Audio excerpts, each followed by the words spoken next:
Welcome to Australia's Future with Tony Abbott. I'm Daniel Wild from the Institute of Public Affairs. Australia is facing its most significant challenges since World War II. Geopolitical tensions are increasing, cultural self-confidence is in decline. The values which define us, freedom, democracy, egalitarianism and sacrifice, are being put to the test. Over this special podcast series, Tony and I discuss how Australia can survive and flourish in the decades ahead. Hello, Tony, and hello to all of our listeners, and welcome to a very special episode of Australia's Future with Tony Abbott. We are speaking today, the Monday after the 2022 federal election, where we have a new government in Labor and a new Prime Minister in Anthony Albanese. As we speak, it looks like Labor will form government in its own right, but probably only just, with 76 or 77 seats, but there's no doubt that one way or another we will have a Labor government. This is perhaps one of the most unique election results in Australia's history, certainly since World War II. We've seen an emphatic rejection of the coalition, especially in the inner city seats of Sydney and Melbourne, but also of Labor, whose primary vote has continued to go backwards. We now essentially have a situation where we have a third of the primary vote, about a third going to the coalition, a third going to Labor, and a third going to the Greens, or so-called independent parties or independent individuals. Of course, one of the main results of the election has been the rise in the electoral success of the teal candidates in the inner cities of Melbourne and Sydney. We now have 7 teal candidates heading to Canberra in total, if you include Zali Steggall. There's around also 3 Green seats added to that. So now the Liberal Party is almost without representation in the inner city areas of Melbourne, Adelaide and Perth. And so, Tony, I can think of no better person, no better Australian to talk with to unpack these results and what they mean for the future of Australia than yourself. And Tony, to begin with, can you give us your assessment of what happened over the weekend? First point to make, Dan, is that the Morrison government can be very proud of its record despite the defeat. It always hurts to lose, and defeat always makes us despondent. But it's important to remember the good record that we've got, the proud history that we have, and the continuing strengths that we take into the future.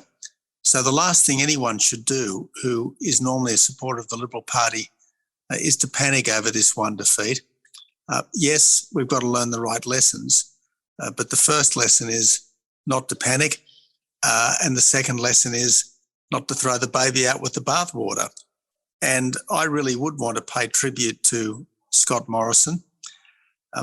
It was a little disappointing that the signature agenda item for a 4th term super for housing came out so late in the campaign. But certainly the Morrison government has to its credit the AUKUS decision to acquire nuclear submarines, probably the most significant decision any Australian government has made in decades. There was the world-leading standing up to China. Let's not forget that it was really only after the Australian government decided to keep Huawei out of the 5G network that other countries such as Britain and the United States did likewise. And then, of course, there's the India trade deal, which hasn't been much noticed, but which over time will be very significant because it gives us an alternative to China for markets and for intermediate goods, an alternative which is a strategic partner rather than a competitor. So Scott Morrison and his team can look back with pride on their good work over the last 4 years, and certainly Josh Frydenberg needs to hold his head up high despite the disappointing result on Saturday night. So they're the key points I would like to make at the outset. But also, Dan, look, we don't want now to tear ourselves to pieces in what is a voter-repelling argument over whether we're moderate or conservative.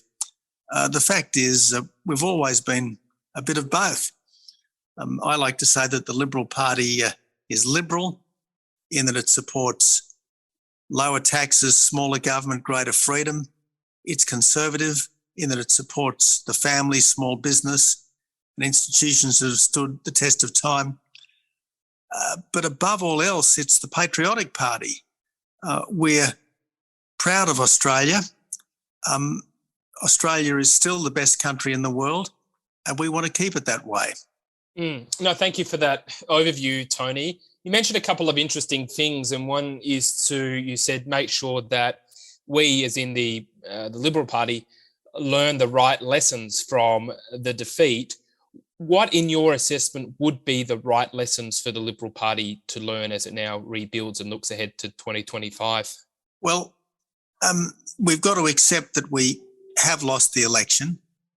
We've also got to, in a sense, as patriotic Australians, wish Anthony Albanese well and hope that his government succeeds, because obviously our country is stronger if the government is better. And the job of oppositions is to oppose, not to oppose everything, but certainly to oppose anything that the new government puts forward, which we believe is contrary to the national interest. And at the same time as we hold the new government to account, we've got to revitalise our party. That means we've got to try to attract more members. It would help if it was a more diverse membership, but certainly we've got to attract more members. We've got to revitalise our campaign machinery, and we've got to find and recruit candidates who are likely to have electoral appeal. So there's really two jobs. There's a job for the parliamentary party, which is to intelligently hold the new government to account.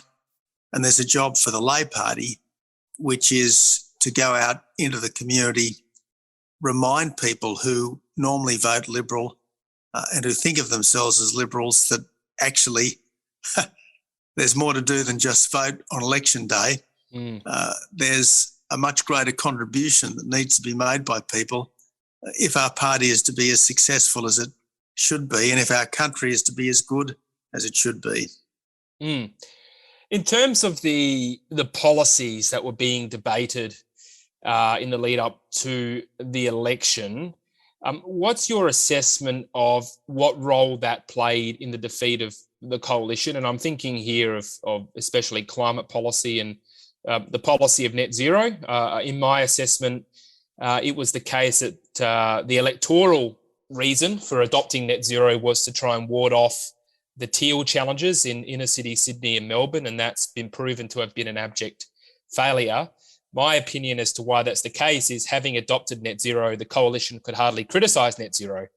And so there was really a lack of scrutiny as to what the teal candidates were offering in terms of the economic and social costs of their climate policies. And that meant that they sort of got off scot-free in a way. And I think that played a very big role in the lack of scrutiny on those candidates. Are there any particular, firstly, what do you think of that assessment I've given? And secondly, are there any other policy issues you think played into the result?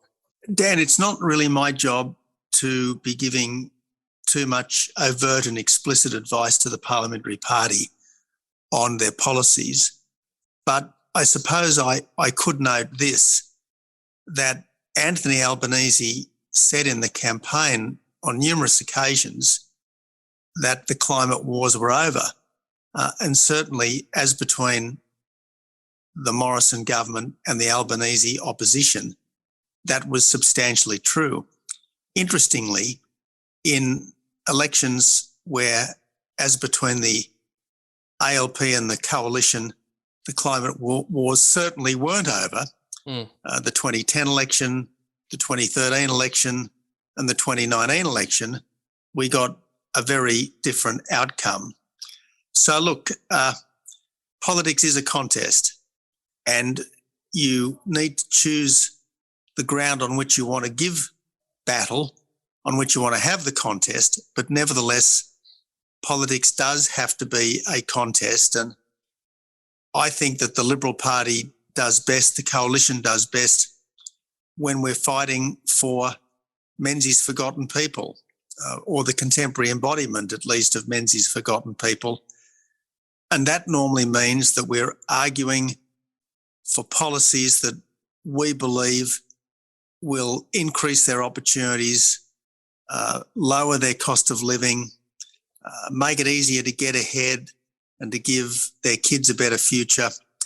This is the thing that wins us elections, when we're able to say, here are the impediments to your life that we're removing. Here are the benefits for your life that we're able to provide, because we're good economic managers and because we're able to keep the country safe and secure. I just want to build on this point about, the forgotten people and those who are often without a voice, certainly in the major parties and the major institutions of our society. I just want to run past you some preliminary analysis we've done of the primary vote going to One Nation, the UAP and the Liberal Democrats as a bit of a proxy for a protest vote, if you like. And I think there's some really interesting results here in terms of, the forgotten people and those who don't feel the majors are giving them a voice. So what we've done is analysed the primary vote of those three parties across all the electorates, and it's really interesting to see where that vote is high. In Werriwa, for example, in the outer metropolitan part of New South Wales, which is Whitlam's old seat and also Mark Latham's old seat, that's at 21%. So 1 in 5 have voted for One Nation, UAP or the Liberal Democrats. It's also very high in outer metropolitan, outer suburban Melbourne seats. So Bruce, Scullin, Holt, Hotham and Calwell, these are all Labor seats where at least 15% of the vote went to one of those three parties. Now, to me, that indicates a fairly significant amount of frustration among those voters, probably mostly attributable to the lockdowns in Victoria. And I think that is an area that is ripe for the centre-right and the Liberal Party to be going into and to be making a case for why those disenfranchised, frustrated voters should be voting for the Liberal Party, and not to worry about and not to bother about trying to re-win these inner city seats. What's your assessment of the situation? You've made a very good point, Dan. There is a long-term trend for relatively affluent people to vote more to the left and relatively less affluent people to vote more to the right. We saw it with Donald Trump's win in the United States. He basically won the flyover states. He didn't win the rich East Coast and West Coast. We saw it with Boris Johnson's win in Britain in 2019 and the so-called red wall falling to the Conservative parties. And we even saw a bit of it in the 2019 Quiet Australians election here. What we saw the converse of it on Saturday night, with the Liberal Party losing a swag of seats in upmarket parts of town.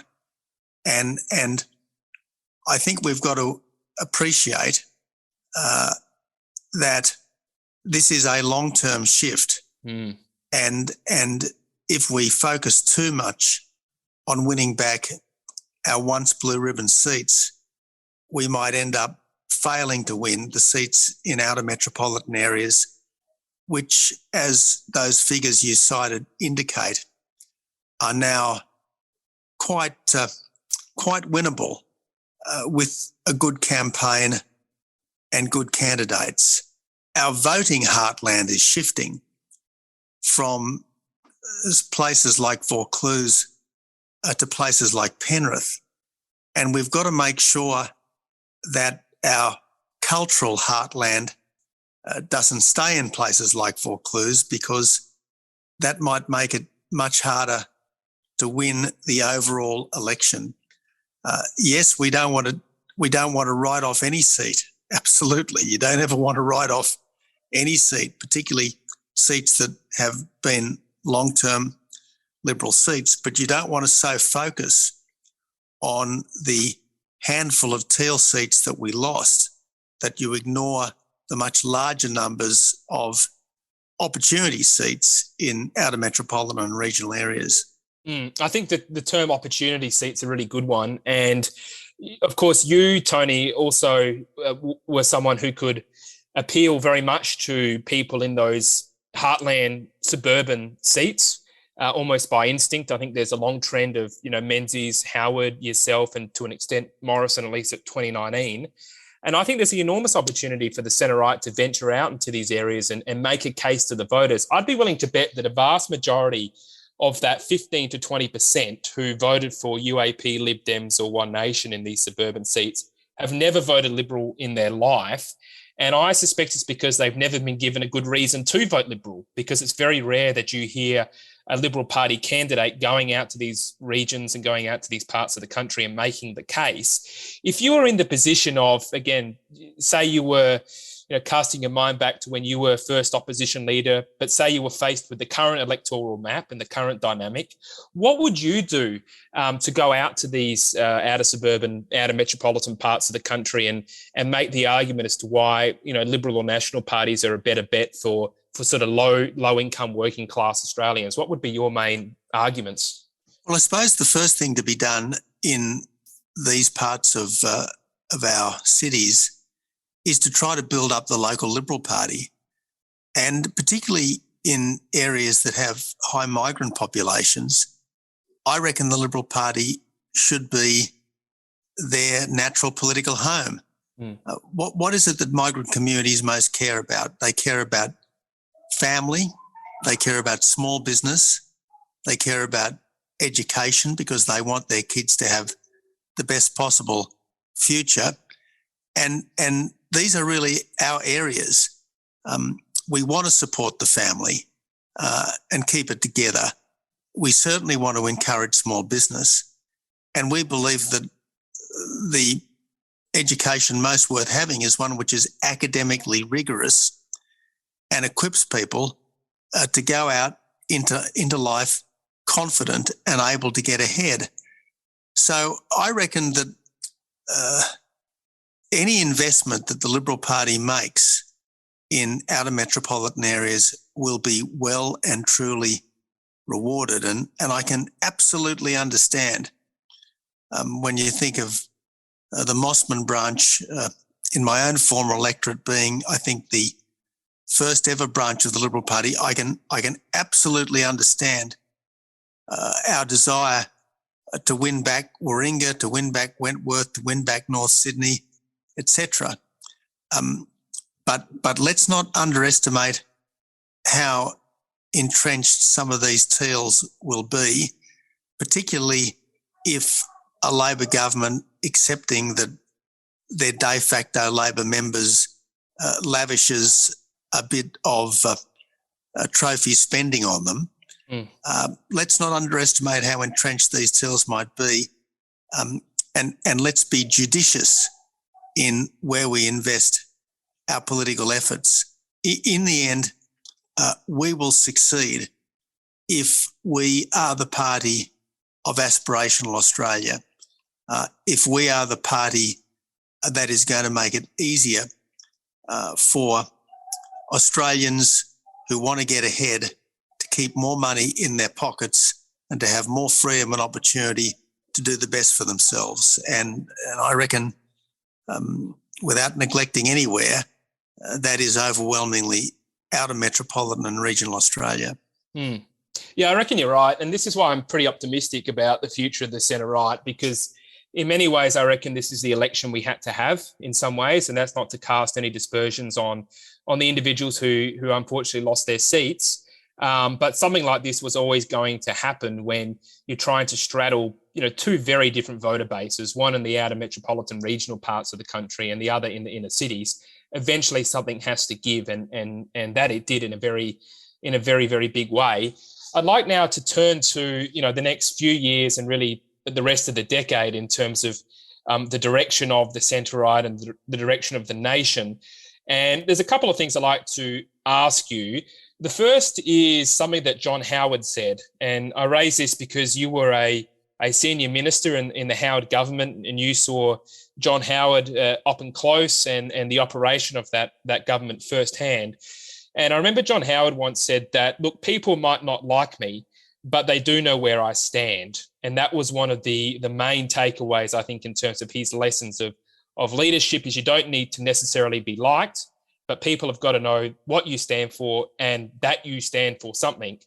Do you think the Liberals need a leader now that can claim a similar mantle to Howard in terms of being what you might call a conviction politician? What's your assessment on that? I always would like myself to see conviction politicians rather than, as it were, political managers. What's the point of being in politics if there's no conviction?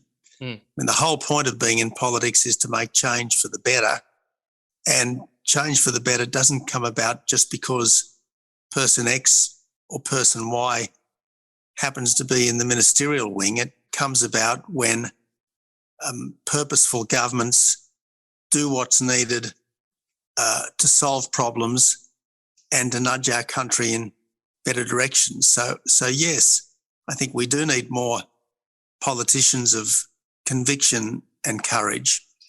And look, all the talk is that Peter Dutton is going to be the next opposition leader.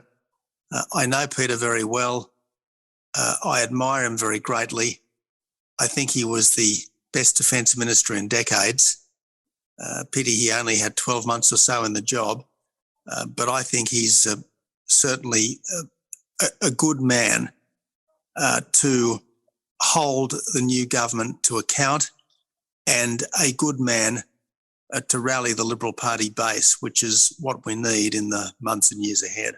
You reckon Peter Dutton can win these outer metropolitan seats? Is he the guy that can do this? I mean, to me, he seems like he is, in terms of, you know, his capacity to communicate in a pretty straightforward way. I think he's got pretty good instincts on many issues. Perhaps he hasn't been as outspoken on some issues given his position as a senior minister.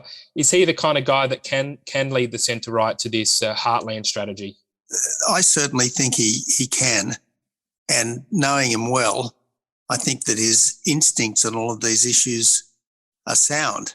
And again, I don't want to give him advice, but I'm confident that he's the kind of politician who won't have much truck for political correctness in all its forms, and will want to cut through the waffle and ask the hard questions about what practical difference are all of these various measures and proposals going to make, because in the end, that's the point. The point is to make a difference. The point is to bring about change for the better. And I think that's overwhelmingly his focus. No, great. It'll be interesting to see how it shapes up over the next couple of weeks. Tony, one other area that I wanted to turn to just briefly now is the Liberal National Party's agreement. The coalition is a function of agreement between the Liberal Party and the National Party, and that agreement is the subject of change. My understanding is following an election, it's par for the course for that for that agreement to be revisited, and there's nothing to say that it has to go ahead. That coalition may or may not go ahead, although I think it's likely that it will continue. But in what form it goes ahead is the subject of internal debate between the Liberal and National parties. Tony, a couple of questions here to start with. What I'm interested in is, given your experience as leader of the Liberal Party and leader of the coalition for a number of years, what are sort of the mechanics? What are the nuts and bolts of this agreement between the Liberal and National parties? How does it work in practice, and what are some of the factors that are taken into consideration? Well, it really wasn't an issue in my time as leader, because I was always able to work in lockstep with Warren Truss, who was my National Party counterpart. So it really wasn't an issue. We worked very well together. We were very like-minded on policy issues. I used to joke back in those days that a Liberal was a city national and a national was a country Liberal. I know some of my country Liberals didn't like me putting it in those terms, but really there was there was, if you like, a slightly different flavour with the National Party, but there wasn't any real differences of substance. And I think we can really get far too wrapped up over the nuts and bolts of the coalition agreement. That really only becomes an issue when the leaders don't see eye to eye, and there is a divergence between the two parties on policy grounds, and that wasn't the case in my time. It's worth pointing out, I think, Dan, that the National Party didn't lose any seats in this election. That's right. So while there's a few overexcited Liberals here in New South Wales hyperventilating about the need to be more teal, not that being particularly teal helped. I mean, it was the so-called modern Liberals who lost their seats, and it was those who didn't feel the need to adopt that tag who, by and large, held their seats.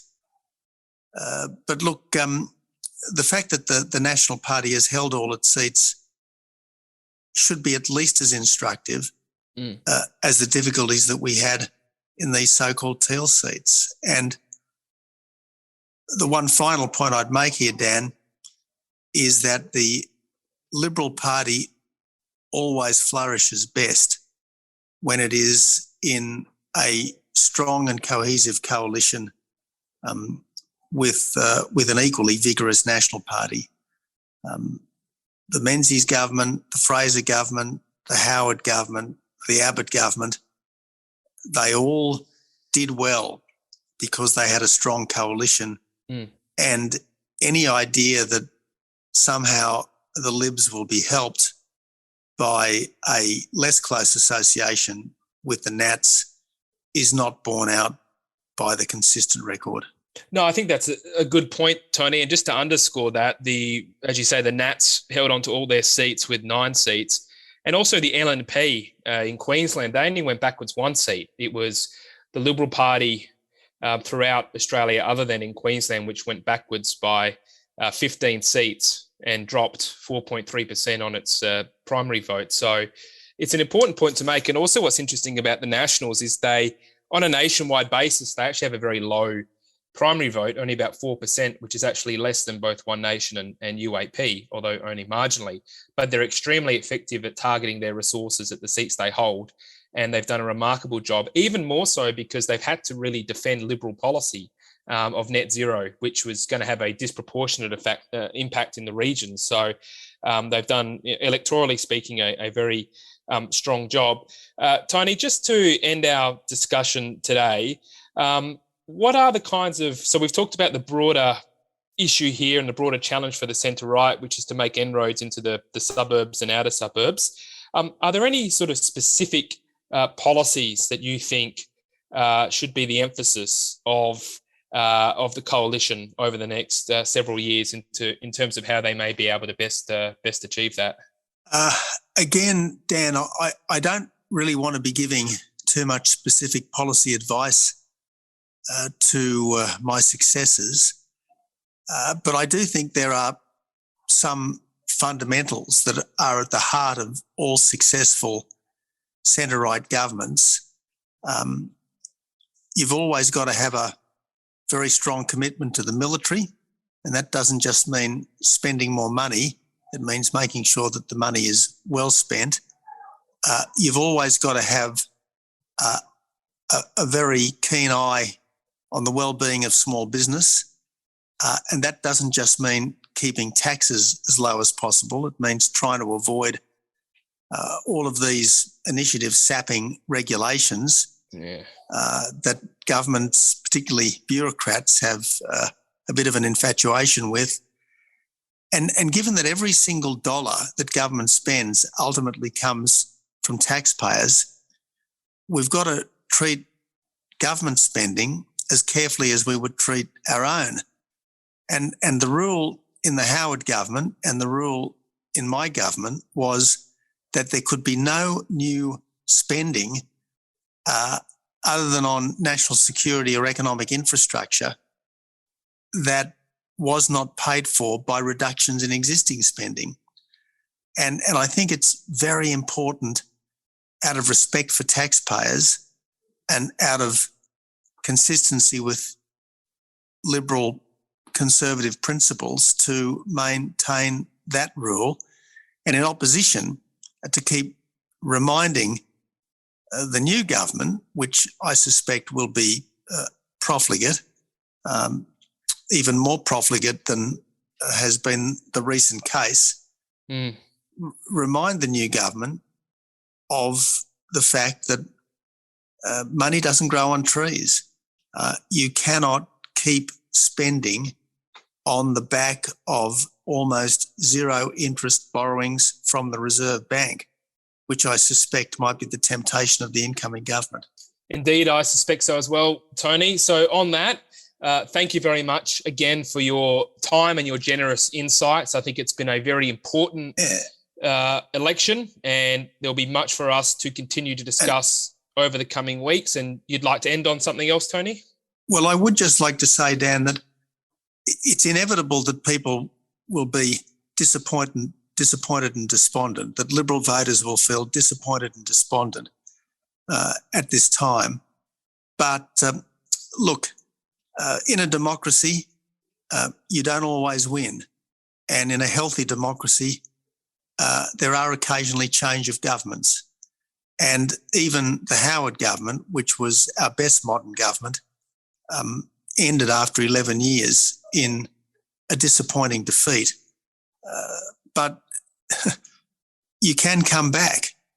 Look at the way we came back after just 2 terms, because we were a cohesive opposition that remembered that politics was a contest and that it was the duty of the opposition to oppose. And given all the difficulties that the Albanese government is likely to face, we could very easily be competitive at the next election, provided we don't engage in too much recrimination or lose our nerve. Indeed, well said, Tony. Thank you for your time and your insights, and I'm looking forward to unpacking all of this again over the coming weeks and months. So thank you again, Tony. Thanks, Dan. This is a production of the Centre for the Australian Way of Life at the Institute of Public Affairs. To find out more, visit australia.ipa.org.au.